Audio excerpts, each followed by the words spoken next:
So what's going on?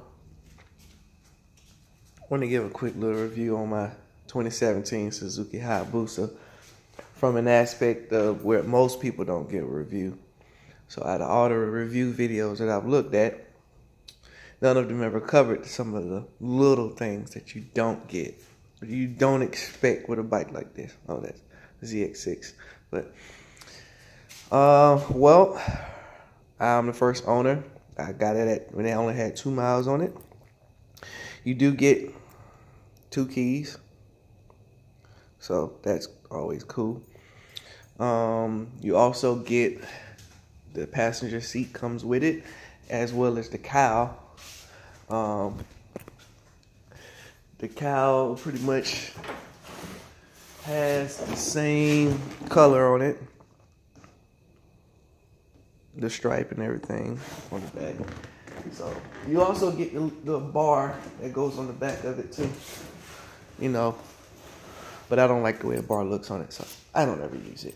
But I've put in almost 3,000 miles on it since. It is ridiculously quiet for as powerful this bike is. It's a strong bike, but it's really quiet to be a strong bike. Alright, so here's a few things that are typically not discussed, right? Like one, the seat compartment. It's a pretty decent amount of space in it, you know. You can fit a good bit of stuff in here. I mean, it comes with a toolkit, you know, your wrenches and your Allen wrenches and things like that. So I just put a tire gauge in there. It's just forced to have it. But it also fit a flashlight in it and other riding gear, and you know, fit some other stuff in here too. I put a wallet, my cell phone, phone chargers, all that in here. But one thing they don't tell you is that it's easier to put more stuff in here with the passenger seat because of the way it's made on the back than it is with the cowl. So it's harder to get the cowl on and off when you got a bunch of stuff in there versus with the passenger seat, it's easier. So,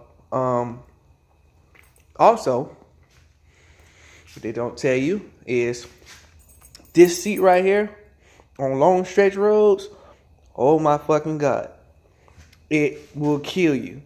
I cannot express how much my ass hurts after riding on this seat for over an hour and a half. Oh my God, it's ridiculous. So I will be getting a seat upgrade, looking at getting the Corbin seat or the gel seats. So that's got to go. Also, well, I just put this on not too long ago. Cell phone holder goes in pretty easily. Of course, you know, it's got the different modes on it. As you can see, I'll crank it up so you can hear how quiet it is.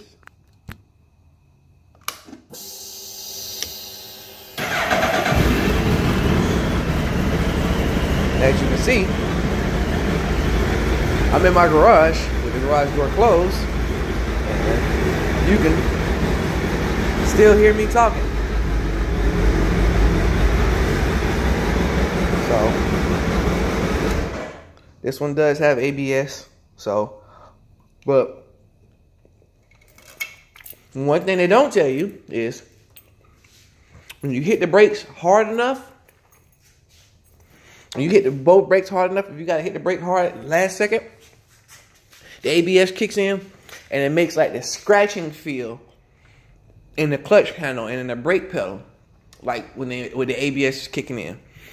So if you're not used to what ABS feels like, then it could scare you. So that's something else you gotta get, you know, be on the lookout for. Try to get used to, or try to get a good feel for, because it does feel a little sketchy. It works, but it feels sketchy. So, also, one of the other things I've noticed is how extremely heavy these mufflers are. These mufflers are ridiculously heavy. So they will have to go pretty soon. I'll be going with some Yoshimuras in the near future. You know, just probably some slip-ons. I really don't desire to have the loudest bike on the planet. You know, just something a little louder than what's stock because it's too quiet. And the reason why I say that could be a problem is because for that bike to be that quiet and as powerful as it is, if you're not paying attention, it'll get from up under you. And because of the way that the power feels, when you accelerate, it's like a gradual feel. Like it feels like the bike is leaving from up under you. So, but you don't hear it, you just feel it. So, it's pretty creepy. So, outside of that, honestly and truthfully, I've ridden a lot of bikes. I've had a lot of bikes.